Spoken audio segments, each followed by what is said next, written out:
Halo sahabat Siloam, selamat datang di Tanya Aja Podcast by Siloam Hospitals TB Simatupang. Nah, kenalin nama saya Dr. Helena Monica. Kali ini bakal menemani sahabat Siloam semua untuk berbincang dan membahas soal isu kesehatan yang sekarang sedang marak. Nah, kali ini kita akan membahas soal gagal jantung. Gagal jantung, pasti sahabat Siloam sekalian penasaran ya? Nah, tapi jangan khawatir, untuk memuaskan rasa penasaran sahabat Siloam semua, sekarang sudah hadir nih narasumber kita, dokter spesialis jantung di Siloam Hospitals TB Simatupang. Hai, saya Dr. Isabella, dokter spesialis jantung di Siloam TB Simatupang. Nah dok, kalau ngomong soal jantung, nih mulai dari anak kecil, usia produktif, sampai pasien-pasien yang sudah berusia ya dok ya, pasti memang banyak terkait dengan namanya penyakit jantung. Jadi nggak apa-apa ya dok, kita tanya-tanya, kita bakal ngobrol soal jantung. Oke. Apalagi soal gagal jantung nih dok.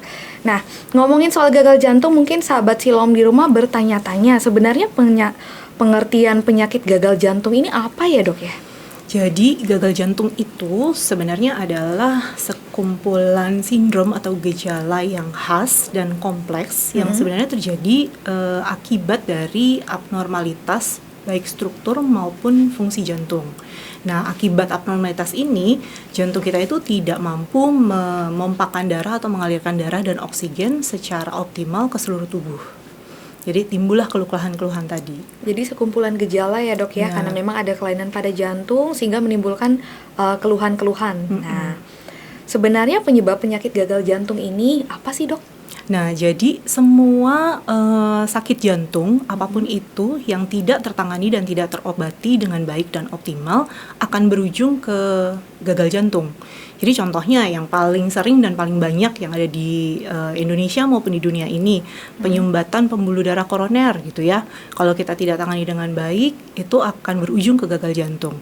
Demikian juga kalau misalnya ada gangguan struktur jantung, contohnya ada katup jantung yang mengalami kebocoran atau mengalami penyempitan, dia juga bisa berakhir ke gagal jantung.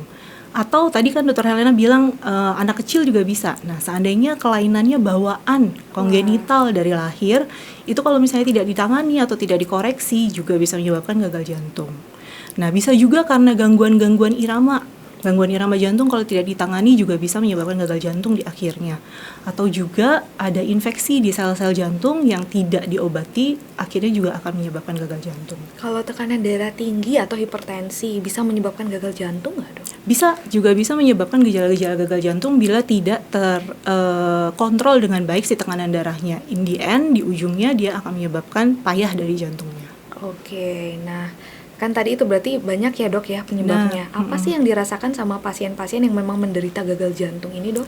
Jadi keluhan-keluhan dari pasien itu utamanya sesuai dengan tadi definisinya ya, itu terjadi akibat ketidakmampuan jantung mengalirkan darah secara efektif ke seluruh organ.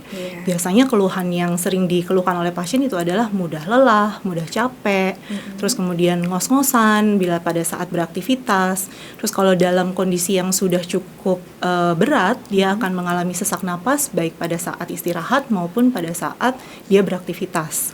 Kemudian bisa juga terjadi bengkak baik di tungkai atau di kaki, begitu juga bisa juga bengkak di perutnya. Jadi memang banyak ya dok ya, mulai dari gampang lelah sampai sesak nafas atau bahkan pada beberapa kasus memang ada kayak sampai kakinya bengkak ya dok ya. Nah, kalau untuk info nih sebagai info tambahan buat sahabat Siloam di rumah, gimana sih dok cara mendeteksi gagal jantung ini sendiri? Jadi sebenarnya yang pertama adalah dari menyadari atau mengetahui dan memahami mengenai gejala-gejala yang tadi. Kita memiliki gejala-gejala tadi atau tidak. Kemudian yang kedua, memeriksakan diri ke dokter jantung untuk mengetahui jantung kita ini normal apa tidak. Terutama apabila kita sudah pernah terdiagnosis penyakit jantung sebelumnya. Jadi misalnya Anda sudah ketahuan udah ada sakit jantung koroner gitu ya. Ya sudah, jangan lupa untuk memonitor diri, bukan cuma selesai berhenti di situ saja gitu. Kemudian bisa juga kalau misalnya kita sudah tahu katup jantungnya ada yang bocor, mau nggak mau tetap harus dievaluasi secara berkala supaya kita tahu apakah gangguan ini menyebabkan kegagalan dari jantung kita. Oke, jadi memang memeriksakan diri ya dok? Benar. Nah, bicara soal memeriksakan diri nih dok, gimana sih dok cara mendiagnosis atau kayak ya tadi ya kalau sudah memeriksakan diri, kira-kira di dokter nanti diapain ya dok? Diapain ya sama dokter ya? Benar gitu. Jadi sebenarnya prinsip mengetahui dari gagal jantung itu yang pertama dan utama itu adalah memeriksa pompa jantungnya seberapa efektif.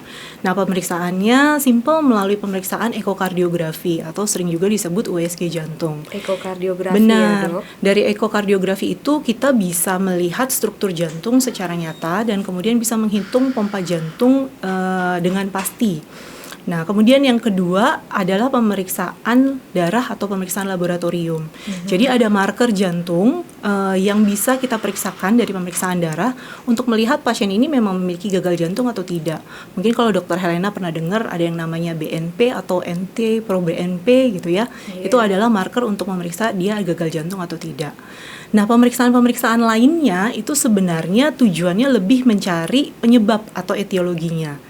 Jadi contohnya kalau kita curiga, oh ini kemungkinan ada penyumbatan nih di pembuluh darah koroner, kita bisa melakukan kateterisasi jantung atau coronary angiografi atau CT scan ya untuk jantungnya. Tapi kalau misalnya kita curiga ternyata penyebabnya ada infeksi atau sel jantungnya yang melemah dengan sendirinya, kita bisa melakukan pemeriksaan seperti cardiac MRI namanya, dari pemeriksaan MRI. Kemudian kalau misalnya kita curiga ada gangguan dari iramanya, kita bisa melakukan pemeriksaan elektrokardiografi atau ECG atau Holter monitoring gitu, sehingga bisa kelihatan apakah irama jantungnya sehari-hari itu normal atau tidak gitu. Jadi memang banyak ya dok cara mendiagnosis gagal jantung nanti kalau sudah pastinya berkonsultasi dengan dokter spesialis jantung. Nah kalau misalnya nih sahabat Silo mungkin antara kerabat atau keluarga sudah terdiagnosis gagal jantung, gimana sih dok atau apa saja sih pengobatan pasien-pasien dengan gagal jantung ini? Nah kalau untuk pengobatan prinsip utamanya harus mengetahui penyebabnya apa. Dan kita harus mengkoreksi penyebabnya sampai dengan akar-akarnya lah istilahnya. Jadi kalau misalnya pasiennya penyebabnya adalah ketahuan karena sakit jantung koroner, ya berarti pasiennya harus istilahnya revaskularisasi ya. Jadi dibuka pembuluh darah yang menyempit, yang tersumbat, baik dengan pemasangan ring atau stent atau dengan operasi bypass gitu. Tapi kalau misalnya penyebabnya gangguan struktur, berarti strukturnya harus diperbaiki. Jadi contohnya penyebabnya adalah katup jantung yang bocor berat gitu ya, bocornya sudah berat, ya kita harus perbaiki katup jantung tersebut baik dengan tindakan intervensi ataupun dengan operasi. Jadi memang tergantung apa yang membuat dia gagal jantung ya dok ya. Nah lalu obat-obatan yang kita berikan untuk pasien-pasien gagal jantung itu praktis sebenarnya adalah obat untuk mencegah supaya sel jantungnya tidak tambah payah dan kemudian obat untuk mengurangi beban jantung. Biasanya kalau misalnya keluarga atau sahabat Siloam yang punya sakit jantung pasti pernah dengar saya dikasih obat sama dokter jantung bikin saya pipis-pipis gitu. Nah itu sebenarnya adalah obat golongan diuretik namanya yang memang mengeluarkan cairan yang berlebihan sehingga beban pompa jantungnya jadi ikut berkurang. Nah prinsipnya seperti itu. Nah tadi kan kita bicara soal beban jantung ya dok, atau misalnya keadaan-keadaan yang membuat jantung bekerja lebih keras atau lebih susah, lebih payah ya dok ya. Nah keadaan-keadaan itu bagaimana aja ya dok ya?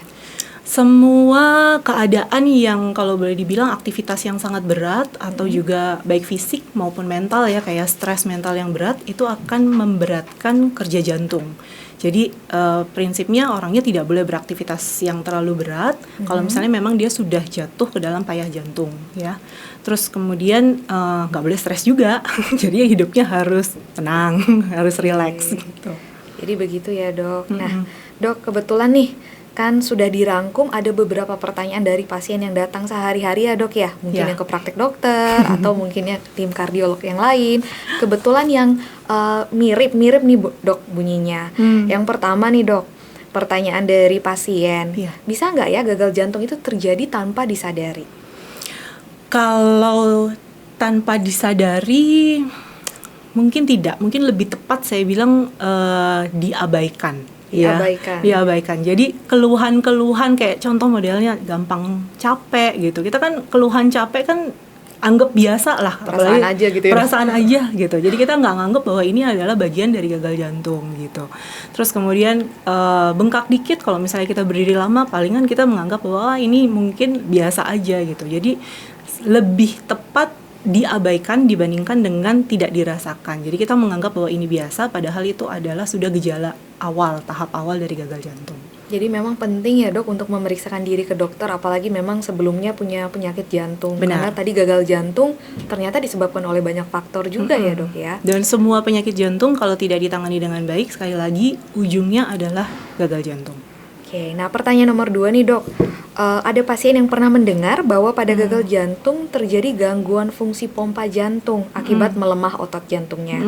Nah, apakah dengan hasil pemeriksaan ekokardiografi, tadi USG jantung yang dokter katakan, Benar. dapat menyebutkan bahwa fungsi pompa jantungnya apakah masih normal atau misalnya tidak, dan apakah keluhannya pasti bukan karena gagal jantung?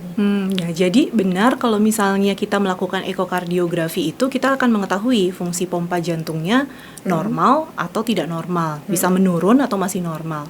Nah, problemnya gagal jantung itu bisa disebabkan satu karena pompa jantungnya dia menurun. Jadi dari pemeriksaan ekokardiografi pompa jantungnya turun nih. Oke. Tapi bisa juga dua karena dia mengembangnya tidak efektif. Sehingga terjadi peningkatan tekanan di dalam ruang jantung, dan peningkatan tekanan ini menyebabkan pasiennya juga mengalami keluhan gagal jantung. Nah, pada kasus yang kedua, pompa jantung bisa saja normal dari pemeriksaan ekokardiografi, tetapi pada saat dia memompa kuat, mengembangnya tidak efektif, tidak normal, jadi tidak terisi darah dengan optimal gitu. Jadi ada pemeriksaan lain selain ekokardiografi ya dok, Dari ya? situ saja sudah cukup sih sebenarnya untuk Oke. memperlihatkan apakah dia penyebab utamanya adalah dari pompa yang menurun atau pengembangan yang tidak efektif. Nah, pertanyaan yang ketiga nih untuk sahabat silom atau mungkin pasien nih ya. Jenis olahraga apa yang boleh dilakukan atau tidak boleh dilakukan pada pasien-pasien pada payah jantung atau gagal jantung nih dok? Nah, pada prinsipnya sebenarnya semua olahraga yang intensitasnya tinggi atau high intensity exercise training itu tidak disarankan untuk pasien-pasien yang sudah terdiagnosis gagal jantung. Nah, kalau misalnya kita mau menyarankan, biasanya olahraga kardio yang intensitasnya moderate atau sedang gitu. Nah, bagaimana kita tahunya gitu ya? Pasiennya harus diperiksa dulu. Ya kan, dari pemeriksaan ekokardiografi kita tahu pompanya yang bermasalah atau pengembangannya yang tidak efektif. Kemudian setelah itu kita juga bisa melakukan pemeriksaan seperti treadmill test, atau kalau pasiennya tidak sanggup treadmill test, kita bisa lakukan pemeriksaan yang namanya 6-minute walking test. Nah, dari situ kita bisa tahu nih bahwa sebenarnya kita bisa punya baseline atau awalnya nih si pasien tuh kemampuan fisik itu semana, dan kita bisa menyarankan aktivitasnya sampai semana. Jadi penilaian awalnya dulu, kemudian baru dikategorikan untuk pasien yang seperti ini, olahraga yang dianjurkan seperti apa, Benar, yang iya. sebaiknya dihindari yang seperti apa. Iya, dan kita Begitu juga ya, Dok? bisa meningkatkan intensitas latihan fisik atau intensitas trainingnya pasien, sehingga dia bisa lebih meningkat. Jadi misalnya awalnya cuma bisa sanggup jalan 100 meter gitu, bisa diberikan latihan-latihan fisik untuk meningkatkan supaya dia bisa jalan lebih jauh, kemudian pompa jantungnya juga menjadi lebih baik dan lebih efektif. Jadi walaupun pasien-pasien yang ini nih sudah terdiagnosis gagal jantung nih dok ya, berarti memang masih bisa aktif ya dok ya? Benar, dan pasiennya tetap disarankan untuk aktif dan olahraga, tapi olahraganya harus ada ukurannya. Yang sekali bagaimana? lagi, yang Nah. bagaimana gitu. Jadi harus dikonsultasikan lebih Benar, lanjut. iya. Pertanyaan yang terakhir nih dok, ada pasien yang mengatakan, dok, detak jantung saya selalu berdetak sangat kencang setelah berolahraga. Nah, apakah ini tanda penyakit jantung? Takut kan dok? Iya, nggak mesti, tidak mesti setiap jantungnya berdebar kencang. Kalau misalnya berdebar kencang langsung sakit jantung, tidak mesti seperti itu. Selama irama jantungnya normal, yang bisa kita lihat gelombangnya normal dari pemeriksaan EKG atau elektrokardiografi, apalagi ada pencetusnya ya, ada olahraga gitu kan, berarti kan dia meningkatkan usaha dari jantungnya. Seharusnya itu tidak termasuk dalam kategori gagal jantung gitu. Nah, jadi sangat penting untuk membedakan apakah yang saya rasakan ini akibat perubahan alamiah ataukah dia perubahan yang patologis atau yang tidak normal gitu. kalau misalnya berolahraga kan diberikan stres ya dok, Benar, diberikan iya. dipacu ya dok. Jadi tidak mengherankan kalau misalnya detak jantungnya akan meningkat pada saat kita berolahraga. Justru kalau misalnya olahraga dan detak jantungnya tidak meningkat, malah jadi aneh, ada kelainan jangan-jangan. Oke, makanya sebaiknya diperiksakan lebih lanjut nih dok. Oke, nah tadi kan kita sudah merangkum nih dok pertanyaan yang kurang lebih mirip bunyinya dan kita tanyakan ke dokter Isabel. Nah sekarang mungkin kita bakal menjawab keingintahuan sahabat Siloam di rumah nih. Kan banyak pernyataan-pernyataan yang mungkin saja mitos, mungkin fakta ya dok ya. Nah boleh dong dok. Boleh, ya, untuk menangkal menjawab. hoax ya. Iya, menangkal hoax. Nah pernyataan yang pertama nih dok, katanya detak jantung lambat menyebabkan gagal jantung. Itu fakta atau mitos dok? Mitos, tidak mesti ya, tidak mesti, dan itu mungkin mitos bahwa detak jantung lambat itu adalah menyebabkan gagal jantung atau pasti gagal jantung. Karena kalau detak jantung kita lebih lambat dari normal, detak jantung normal kan antara 60 sampai dengan 100 kali per menit pada posisi istirahat ya. Kalau kita di bawah 60 kali per menit, tetapi grafik rekaman jantungnya normal dan pasiennya tidak ada keluhan, berarti dia sebenarnya ya baik-baik saja, normal-normal saja gitu. Atlet-atlet, kalau misalnya Anda sering olahraga gitu ya, Dokter Helena sering lari gitu ya, dari kenyataan mungkin ya, lari dari kenyataan ya, gitu. Apalagi lari dari kenyataan. Biasanya kalau atlet-atlet itu detak jantungnya justru lebih rendah, lebih lambat dibandingkan dengan nilai normal, dan dia normal, sehat gitu. Kemungkinan karena sudah sering berolahraga kali ya dok ya, sudah berkompensasi gitu ya badannya. Nah, pernyataan yang kedua nih dok, orang kurus tidak berisiko terkena penyakit jantung. Ini fakta atau mitos dok? Mitos. Jadi mau kurus, mau gemuk, semuanya sama-sama beresiko terkena sakit jantung. Jangan dilupakan. Jadi nggak bisa suzon ya dok ya? Nggak kalau bisa. Misalnya posturnya gemuk, ini pasti sakit jantung gitu. Tapi memang kalau mau nggak mau harus diakui bahwa overweight, obesitas gitu, dia kan menjadi salah satu faktor resiko ya terjadinya penyakit jantung, terutama penyakit jantung koroner ya. Jadi mungkin akan lebih mudah dibandingkan dengan orang yang non obes atau non overweight. Tapi bukan berarti yang dia BMI-nya normal-normal aja terbebas dari masalah-masalah jantung. Oke, gitu ya. Nah, yang ketiga nih, ada pernyataan yang bilang makanan rendah lemak adalah pilihan terbaik mencegah gangguan jantung. Ini fakta atau mitos dok? Sampai dengan saat ini masih menjadi fakta. Masih menjadi fakta ya dok? Sampai dengan saat ini. Jadi diet rendah lemak, diet rendah kolesterol itu akan membantu untuk mengatur kadar kolesterol dan mencegah terjadinya penyakit jantung, terutama sakit jantung koroner. Nah problemnya adalah kalau penyakit jantungnya itu struktural atau kongenital, makanan itu tidak terlalu berpengaruh. Jadi memang sudah bawaan ya dok ya, begitu. Tapi bagaimanapun juga pola makan yang sehat memang sangat dianjurkan. Karena kalau misalnya Anda sudah punya gangguan struktur jantung, bukan berarti Anda terbebas dari sakit jantung koroner. Bukan berarti Anda terbebas dari hipertensi, ya kan? Dan penyakit-penyakit metabolik, penyakit-penyakit seperti ini, dia lebih banyak disebabkan oleh gaya hidup yang salah dibandingkan dengan gangguan strukturnya. Oh begitu ya dok ya. Nah terima kasih ya dok ya. Nah sahabat Siloam, sudah banyak sekali ya sebenarnya diskusi kita soal gagal jantung atau penyakit jantung secara general tadi yang sudah diberikan sama Dokter Isabel. Dokter, terima kasih ya dok ya sudah membantu untuk memuaskan keingintahuan sahabat Siloam. Nah, kalau kebetulan pengen tanya-tanya nih dok, pengen konsultasi lebih lanjut soal penyakit jantung, apakah tadi yang gagal jantung saja atau kan banyak ya dok penyakit jantung, gitu. Nah, harus kemana nih dok? Silakan datang saja ke Rumah Sakit Siloam TB Simatupang. Saya berpraktek di sini setiap hari dari Senin sampai dengan Sabtu, mulai dari jam 1 sampai dengan jam 5 sore. Oke, jadi sahabat Siloam yang memang pengen berkonsultasi soal masalah jantung, boleh ke Dokter Isabel juga. Nah, semoga ilmu-ilmu atau misalnya diskusi kita tadi ya dok ya, itu bisa bermanfaat buat sahabat Siloam di rumah. Jadi untuk sahabat Siloam tetap jaga kesehatan, pola hidup sehat ya dok, yang tadi olahraga, paling utama, makanan, nah itu banyak. Iya. Jangan lupa juga sadari keluhan-keluhan yang mungkin muncul, jangan cuma diabaikan. Dan segera memeriksakan diri. Itu saja dari kami, sampai jumpa di episode selanjutnya. Salam sehat, dadah.